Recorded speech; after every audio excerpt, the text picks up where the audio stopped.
And I think that the No case was able to demonstrate that what they were doing was changing it to something which was very bad, that is a politician's republic. And that was the best thing that we ever did during that. It was done by Rick Brown, who's a political strategist who advises people on strategy very strongly to the Liberal Party.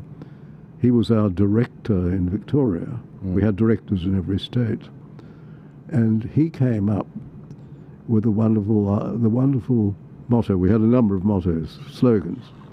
And his slogan, which he developed, was that vote no to the politicians' republic.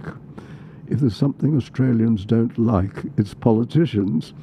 And a few months ago in the Sydney Morning Herald, a Republican said that was the killer slogan because we couldn't argue against it, because it was a model which involved the politicians choosing the president. Yeah. And the Australian people did take the view, I think, that one of the things they wanted was, if we have a president, we'll choose the president. Thank you very much. Yeah. Not you.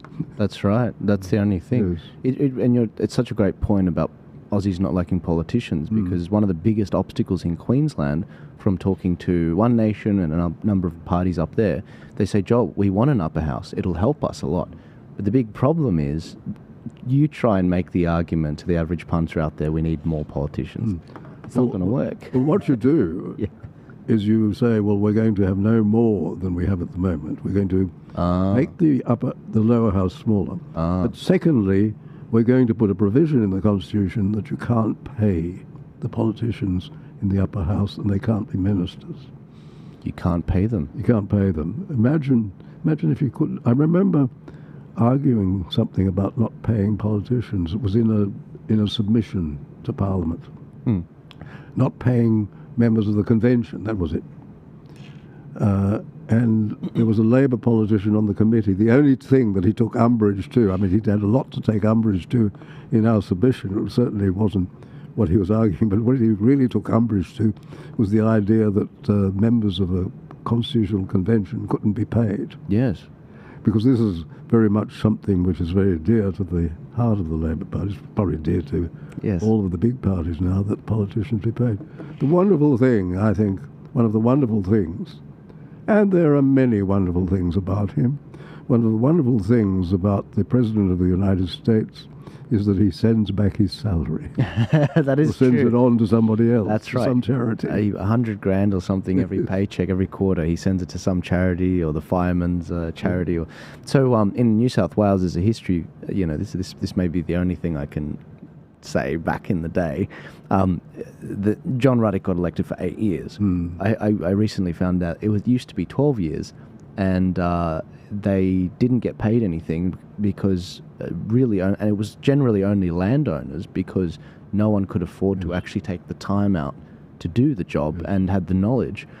So, but originally it was going to be for life. Wow. Because this was in the House of Lords sort of thing. Yes, we were going to have an hereditary monarchy, a hereditary aristocracy. That was right. That was the proposal. Of course, it was ridiculed in the press and called the Bunyip aristocracy. Sure.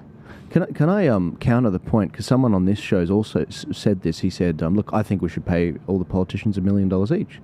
Because, I can see you flinching at that. His argument was, the problem is, Joel, when politicians aren't making enough. I think they're making a lot. I mean, 200 to 300K, 400K, it's a lot of money. But he's saying, if you pay them nothing, the problem is, because I was arguing for lower amounts, if you pay them nothing, the problem is then they'll look for money elsewhere and make a buck out of their influence in the Parliament. What would you say to something like that? Well, they do both. They do it already. Yes. Anyway. They take as much as they can legitimately, and they take it. I'm not saying all of them are doing improper things. We know that some have been, because there's a case going to come up with the United States about that mine, which was, I think some Labour ministers sold the provisions, the way of getting the mine, and remember the Liberal government took away the property, but they took it away from completely innocent investors, including American investors. Oh. And the person who's been looking after their interests, trying to get money out of Australia, is close to Donald Trump. That will be raised. Right. It's going to come up. Get your popcorn. It'll be because the Liberal Party behaved appallingly. Right. They were right to take away. They were right to punish the Labor politicians involved and take away their interests.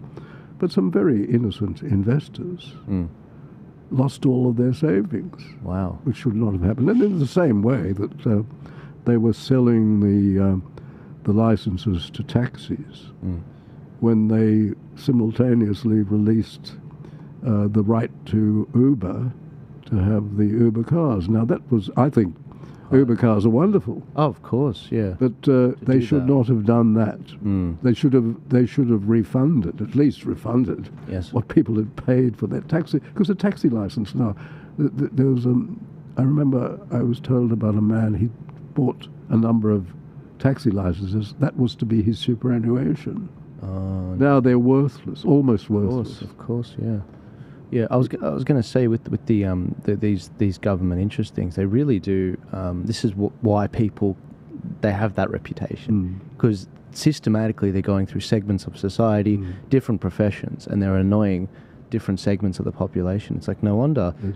And one of the outrages is the superannuation industry, because that's under the control of former politicians and political people, and it's not a good thing. And it's not a good thing that the superannuation companies in superannuation organizations in the companies in which they have shareholding exercise their rights in relation to what is essentially Labor policy, for example, in relation to net zero. Yes.